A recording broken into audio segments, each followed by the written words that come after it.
Hello, and welcome to the first part of my Life in the Year 2100 series. In this episode, I will focus on extraterrestrial colonies on other planets. The question which intrigues me the most is, could Mars bases be one day built on human blood? According to scientists, the answer is yes. But how? Humans could be a source of natural resources on Mars, a new study has found. Its researchers concluded that future Martian bases could be built from bricks made of astronaut blood, sweat, tears, and guess what? Urine. The study, which was conducted by a team of researchers from the University of Manchester, says there's one significant, although overlooked, source of natural resources that could one day be available on any crewed mission to Mars. That is the crew themselves. The study identifies compounds in the human body that could strengthen bricks made primarily from the dusty surface layers of the red planet. They include proteins from human blood, urea, or human sweat, tears, and urine. Scientists have already even given those bricks a name, they call them astrocrete. If the researchers' calculations are correct, astrocrete will boost the strength of the Martian blocks by more than 300% and could be 3D printed on Mars. So, what the study has found is that a crew of Martian astronauts could produce about 500 kilograms or 1,100 pounds of those blood bricks in just under 2 years. However, it will be an ongoing source of construction materials for future missions to Mars. So, what the study is telling us is that future cities on other planets, mainly Mars, could one day be built from human hair and nails, dead skin, mucus, urine, and, even, human feces. I wonder how these early extraterrestrial colonies are going to look like. So, if you happen to be a Martian enthusiast who wants to live on the red planet one day, be ready to bleed for what you dream. Another new study, this time by Chinese scientists, is currently trying to find new ways to travel between future colonies on Mars and perhaps on other planets as well. The study's findings are astounding. More on this amazing story. Don't go away. Please subscribe to my channel and like my videos. Leave me a comment if you wish for me to thank you later. I'd love to hear what you have to say about my videos and how I could improve them. Subscription is easy and it's free, all you have to do is hit that subscribe button below. And if you want to receive notifications once new videos are created, just hit that bell-shaped button, as well as the like button. They're all free, and you can opt out anytime. Stay tuned, be back with you with more on this astonishing story in a second.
Hi, my name is Amy and I'm your host for today's episode on Life in the Year 2100.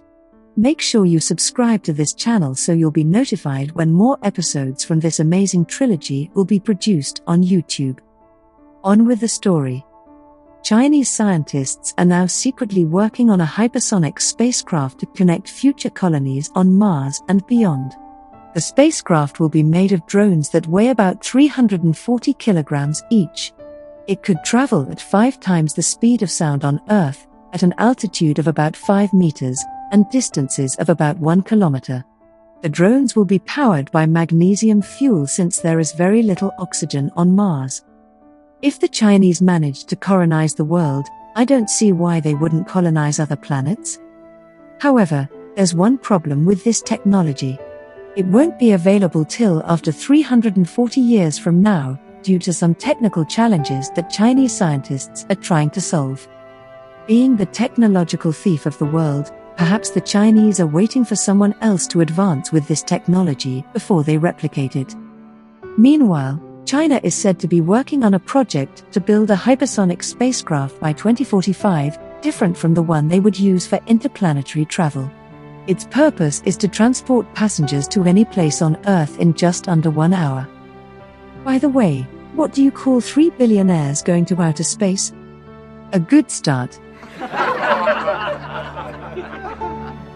On another note, renowned architects worldwide are now busy trying to design magnificent futuristic cities on Mars that even Elon Musk would have never dreamed could be possible. I'm going to share with you some of those imagined cities that perhaps our children, or children's children, would one day call their home. Since a large number of architect houses are busy dreaming up space homes, habitats, and even space hotels, I had to be selective in choosing some of the most creative space habitats for you. Just so you wouldn't be thinking I'm promoting these companies, I've decided not to refer to them by name. In the state of California, one company has designed a hotel that uses artificial gravity to keep humans grounded in what would be the world's first space hotel. It can accommodate 400 people and it is designed to have 24 modules allocated for habitation, each measuring 12 by 20 meters.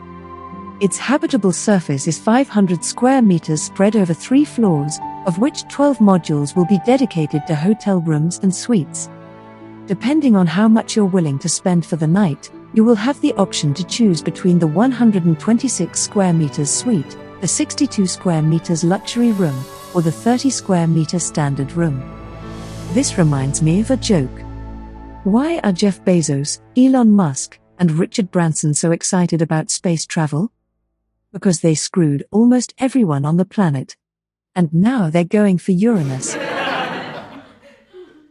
Another design company, which came second in a design competition by NASA, the space agency, came up with an idea of a vertical, egg-shaped structure. It uses elements already present on the planet, such as fiber from Martian rock and bioplastic from plants to be grown on Mars. This happened. A Martian was telling his friend, "Do you know that those life forms on planet Earth have developed satellite-based nuclear weapons? Are they intelligent beings?" asked the second space alien. "I don't think so," said the first. "They aimed them at themselves."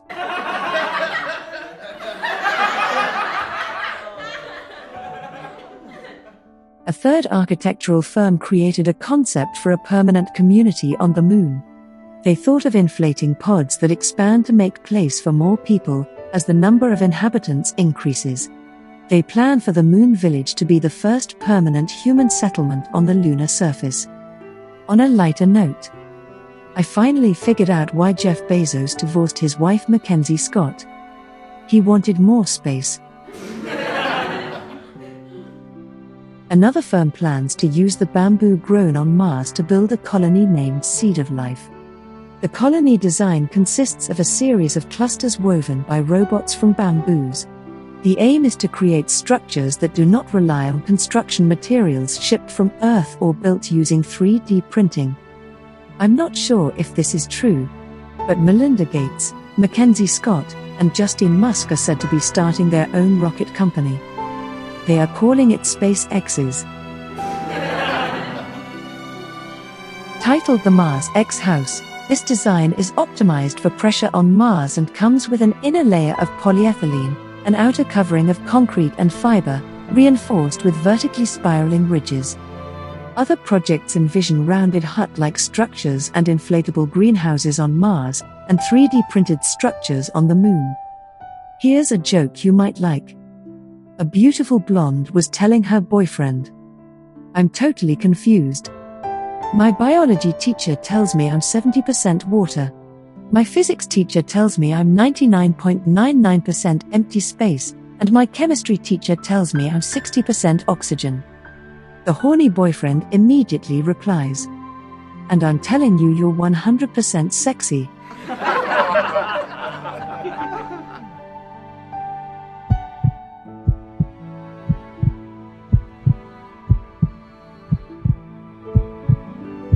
Now, the New South Wales University here in Sydney, Australia expects the first settlement to be built on Mars by 2060, 10 years after Elon Musk envisions that to happen. They expect robotic mining to provide the necessary water and fuel. Hence, robots will go there first to produce water before the first humans embark on new settlements. Robots will also extract hydrogen to make energy available before people arrive, the study says. Elon Musk, the world's second richest man and SpaceX's founder, is more optimistic than the Aussies. He's confident there will be a city of 1 million people on Mars by 2050. They will be transported there by 1,000 starships proposed by his SpaceX company, with plans for up to 3 rocket launches per day. But the big question that puzzles me remains. Where will they get all the fuel needed to launch so many rockets? Well, United Launch Alliance, a joint venture between Lockheed Martin and Boeing, may have found the answer to that. They are so heavily invested in rockets used to launch spaceships that they publicly announced they will pay $500 per kilogram for fuel, derived from water, supplied on the Moon. That figure rises to $3,000 per kilogram if the fuel is available in a low Earth orbit. This will probably turn the Moon into a big service station to fuel future missions to Mars, and even beyond. However, there's another very big question that many have overlooked. Where would be the best places to set up those colonies on Mars? According to MIT Technology Review, the best places where the first humans will step onto the red planet would be where ice is, and eventually water. But while there's plenty of water ice at the planet's poles, the elevation is too high and there's limited access to sunlight for power. So, they'll want to look for ice they can dig out from under the surface at lower latitudes, a new study published in Nature Astronomy suggested. It even named a couple of locations that might work particularly well. The flat Arcadia Planitia lowlands in the mid to upper latitudes and the glacial networks across Deuteronomus Mensae farther east and slightly to the south. The former is an ancient region of old volcanic flows, with a suspected history of massive snowfall from tens of millions of years ago. The new results would seem to suggest those deposits slowly moved underground into very shallow depths that might be easy to drill into. Meanwhile, Deuteronomus Mensae is home to modern-day glaciers and exists between cratered highlands to the south and low plains to the north. The ice there is effectively the remnants of what were probably more extensive glacial structures in the past. It should be located under either a thin 2-meter covering of Martian soil and rock or very porous material that's a few meters thick. In either instance, the ice there would be pretty accessible to Mars colonists. So, how will life look like in 2100? By 2100, humanity would have explored Mars, the outer solar system, and have sent probes to the nearest stars. This would also include the commercialization of low Earth orbit, orbital gateway stations, bases on the Moon, asteroid mining, and the industrialization of Earth-Moon systems. This is in addition to missions to Mars, the outer solar system, and telescopes observing the earliest moments of the universe. What a fascinating journey this will be. I wish I would be here to witness it all. Please hit that subscribe button to watch my upcoming episode on life in the year 2100, in which I will further explore humanity's quest to explore our solar system. And much, much beyond. Before you go, please hit that like button. Until next time, be safe and bye for now.